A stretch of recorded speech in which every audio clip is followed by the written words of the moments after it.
प्रभु आप लोगों के साथ हो और आपकी आत्मा के साथ। संत मत्ती के अनुसार पवित्र सुसमाचार। हे प्रभु तेरी महिमा हो।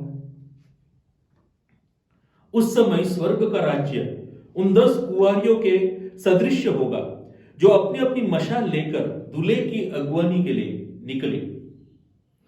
उनमें से 5 नासमझ थी और 5 समझदार। नासमझ अपनी मशाल के साथ तेल नहीं लाई, समझदार अपनी मशाल के साथ साथ कुप्पियों में तेल भी लाई।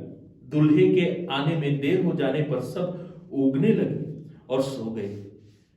रात को आवाज सुनाई दी, देखो दूल्हा आ रहा है, उनकी अगवानी करने जाओ। तब सब कुंवारियां उठी और अपनी अपनी मशाल संवारने लगी। नासमझ कुंवारियों ने समझदारों से कहा, अपने तेल में से थोड़ा हमें दे दो, क्योंकि हमारी मशालें बुझ रही है। समझदारों ने उत्तर दिया, क्या जाने कहीं हमारे और तुम्हारे लिए तेल पूरा न हो। अच्छा हो तुम लोग दुकान जाकर अपने लिए खरीद लो। वे तेल खरीदने गई कि दूल्हा आ पहुंचा। जो तैयार थी उन्होंने उसके साथ विवाह भवन में प्रवेश किया और द्वार बंद हो गया। बाद में शेष कुंवारियां भी आकर बोली, प्रभु प्रभु हमारे लिए द्वार खोल दीजिए।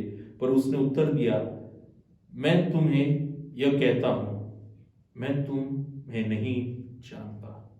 प्रभु का सुसमाचार। हे क्रिस्त तेरी स्तुति हो। क्रिस्त में मेरे प्रिय भाई और बहनों, आज यीशु क्रिस्त हमारे सामने एक दृष्टांत प्रस्तुत करते हैं, 10 कुंवारियों का दृष्टांत। इस दृष्टांत को समझने के लिए इज़राइल की जो परंपरा थी, वैवाहिक परंपरा थी, उस परंपरा को समझना अनिवार्य है। इज़राइल में जो विवाह समारंभ थे, विवाह जलसा था, शादी का जो जलसा था वह 10 दिनों तक, कई दिनों तक चलता था और दोनों परिवारों में चलता था, वधू के परिवार में और वर के परिवार में।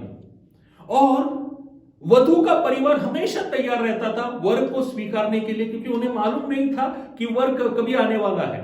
तो हमेशा वे जागरूक रहते थे मशाल के साथ, क्योंकि यदि वर आ गया तो वर का स्वागत मशाल के द्वारा करना अनिवार्य था। और उस जुलूस में, जिस जुलूस में दुल्हन दुल्हा के साथ जाती है, उस जुलूस में यदि एक व्यक्ति को शामिल होना है और आगे जाकर के वर के यहां जुलूस में और उसके मेजबानी में शामिल होना है, तो मशाल अनिवार्य था।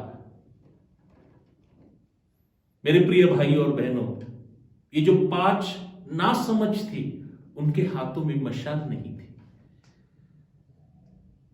उन्होंने तेल अपने पास नहीं रखा था, उनके पास तेल नहीं था, जिसके वजह से वे अपनी मशाल प्रज्वलित नहीं कर पाए। मेरे प्रिय भाइयों और बहनों, यीशु क्रिस्त स्पष्ट करते हैं कि एक ईसाई व्यक्ति को हमेशा जागरूक रहना चाहिए और इस मशाल को प्रज्वलित रखना चाहिए। और ये मशाल क्या है?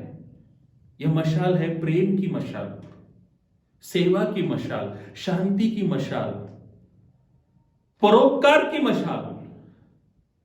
और इस मशाल को हमेशा अपने संपूर्ण जीवन में संत अल्फोंसा ने जागरूक रखा, प्रज्वलित रखा।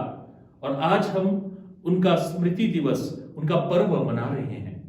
उनका पर्व मनाते हुए हम प्रार्थना करें कि हमेशा अपने इस आध्यात्मिक सफर में इस परोपकारी रूपी मशाल को, प्रेम रूपी मशाल को हम प्रज्वलित रखें। आमीन।